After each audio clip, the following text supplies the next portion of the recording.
It's a new week, so it's time for us to talk New Comic Book Day.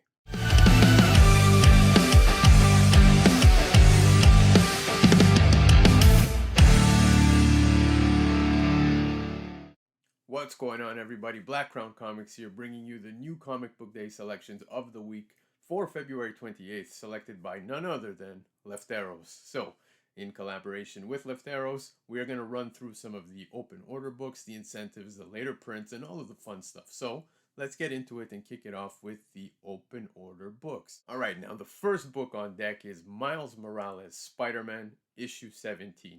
This is the main cover, and it's got the first appearance of Zip Zephyr within the book.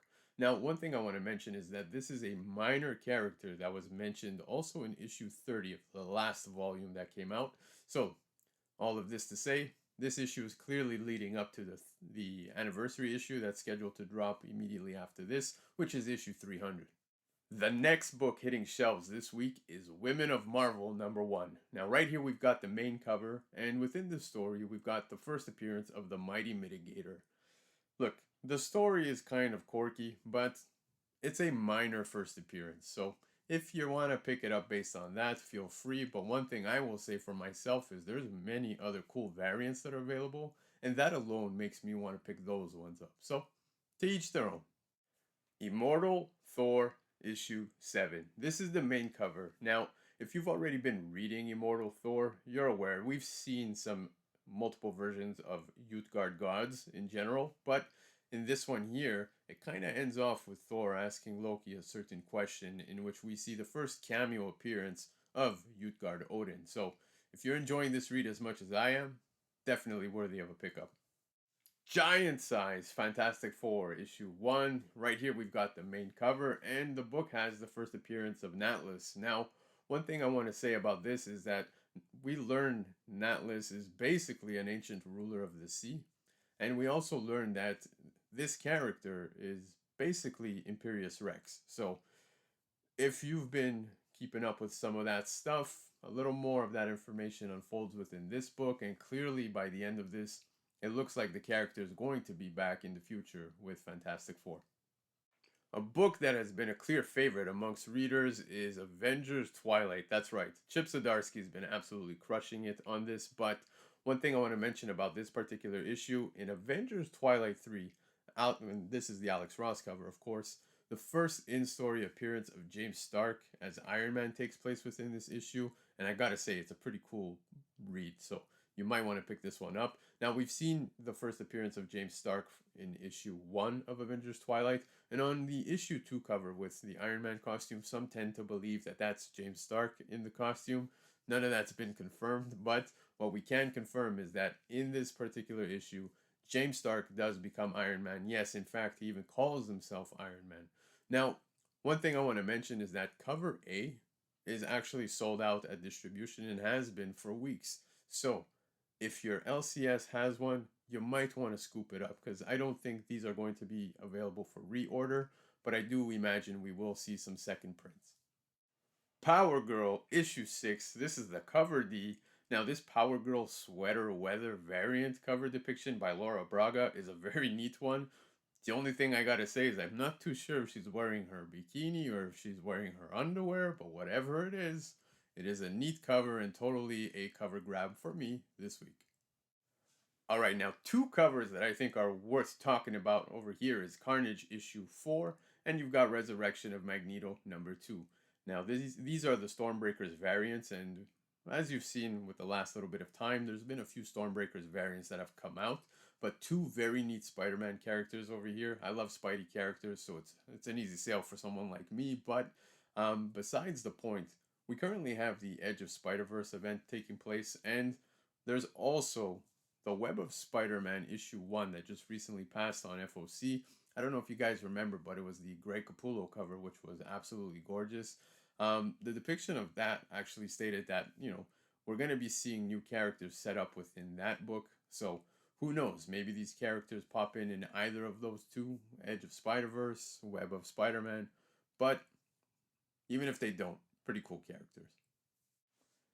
Here's one that is a very neat cover. It's Star Wars Thrawn Alliance's issue #2.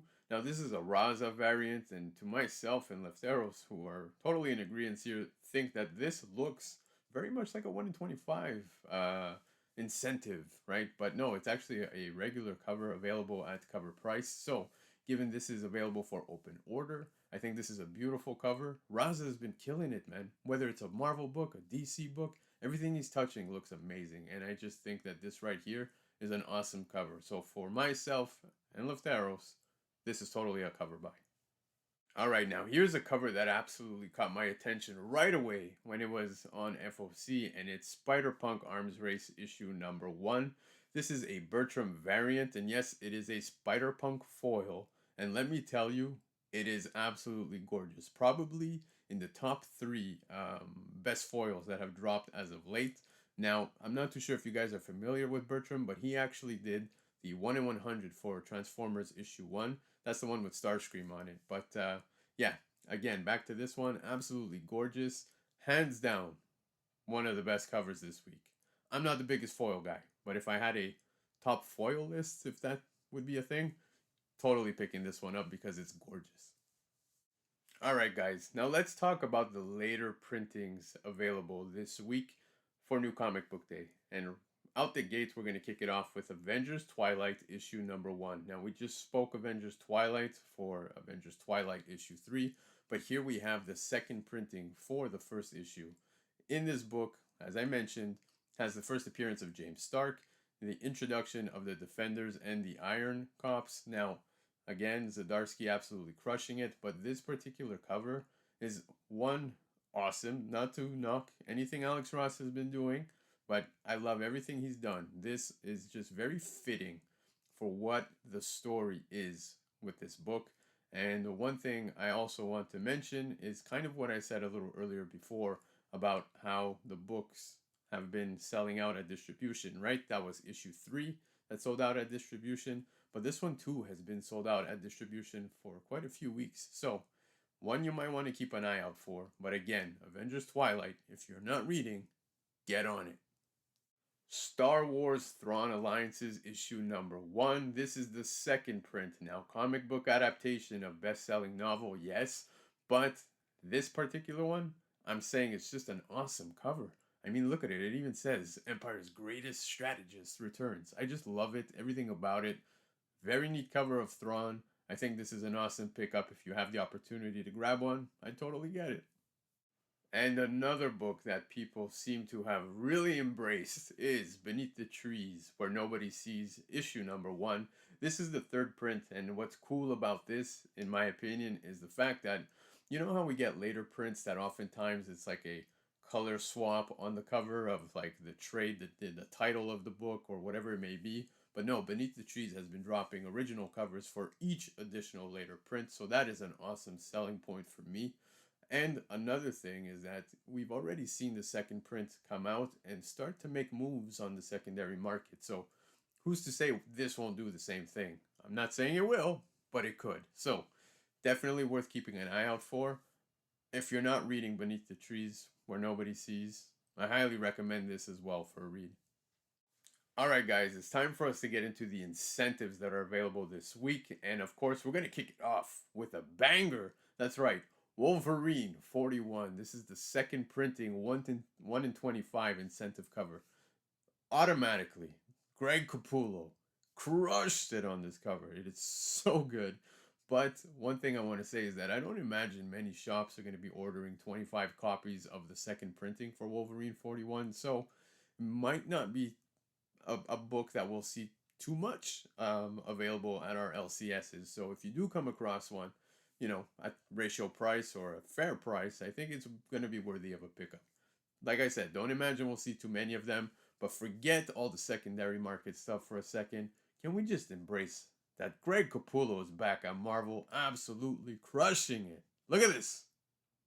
All right, up next we've got White Widow issue 4. This is the 1 in 50 incentive, and it is the White Widow Virgin variant by Rose Besh. Now, goes without saying that the Rose Besh following is strong and mighty, and of course, this cover here is absolutely gorgeous, but it's also available in a trade at cover price. So, 1 in 50.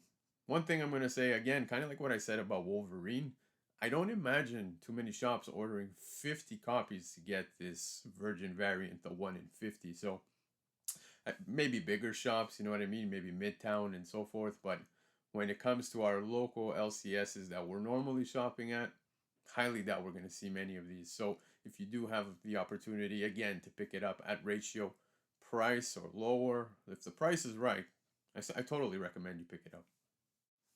Guys, here's one that kind of hurts my feelings, and I'll get into it in just a second. Now, what we have here is What If Venom #1. This is the 1 in 100 incentive where She-Hulk with the Venom symbiote is on the cover, homaging She-Hulk issue #1. And it's done by one of my favorite artists, John Boy Myers. And John Boy is just awesome, whether you want to say he's awesome as a person or just his art, both. Within the community, lots of love for John Boy Myers. But what hurts this book is that a lot of retailer exclusives are available for it. Now, what does that mean? Well, just to give you guys a little bit of an example, if they have an exclusive that is limited to a 3,000 trait, example, 3,000 copies, 1 in 100s, that means there's 30 copies that that retailer is going to receive of the 1 in 100. So I imagine we're going to see a lot of copies of this, which is kind of unfortunate because it is an awesome cover, a great homage, but I think that might hurt it on the secondary market. Now, here's a book I think the complete opposite of what I was just telling you guys related to She-Hulk, but we have Power Girl issue #6. It is a 1 in 25 incentive done by Dan Panosian. One, it is an absolutely beautiful cover. I imagine it might be a little difficult to get those 9/8 given the whole black cover, but besides the point, the fact that this is a 1 in 25, and I don't imagine many shops ordering 25 copies of Power Girl #6, means that I don't think there's going to be too many copies available. So, that being said, once the well runs dry at the LCSs, as we've seen with DC's books when it comes to incentives, as such, they tend to pop on the secondary market. So, I think this might be a good pickup. If you have the opportunity to pick it up, definitely grab one, especially if it's at ratio price or lower. And another DC book that falls into the same category, in my opinion, is Harley Quinn issue 37. This is the 1 in 50 incentive of the book, and my god, Harley, it's a little scary, but Sebastian Fiumara did this cover, very neat cover, and again, I don't imagine many shops ordering 50 copies of Harley Quinn issue 37, so if you do see them available, well, again, if the price is right, I think I'd be grabbing one. And to wrap it all up, guys, I'm bringing you Duke #3, the 1 in 25 incentive that features Baroness on the cover. Now, one thing I want to mention about this is that I find it absolutely resembles those G.I. Joe action figures, you know, the packaging. So I think that alone makes people want to flock to this cover. And of course, we've also seen other characters in the same style of this cover. So I imagine people would want to probably make a set out of this, but one thing is for certain that Baroness is an absolute favorite amongst the G.I. Joe lovers, G.I. Joe collectors, and so forth. So, Baroness, I think, out of all those covers, might be one that people heavily seek out in the future. So, definitely worthy of a pickup. So there you have it, guys. Those were the new Comic Book Day selections for February 28th. Now, before we head on out, I just want to remind you guys that you can support Lefteros by visiting www.comicnation.us, where you can get your FOC orders in weekly with Comic Nation, and of course, some other cool things over on the website. And another website that I encourage everybody to be using is Cover Price. That's right, the best comic book price guide around. So go visit www.coverprice.com. Until next week, guys, have yourselves a happy new comic book day and happy hunting.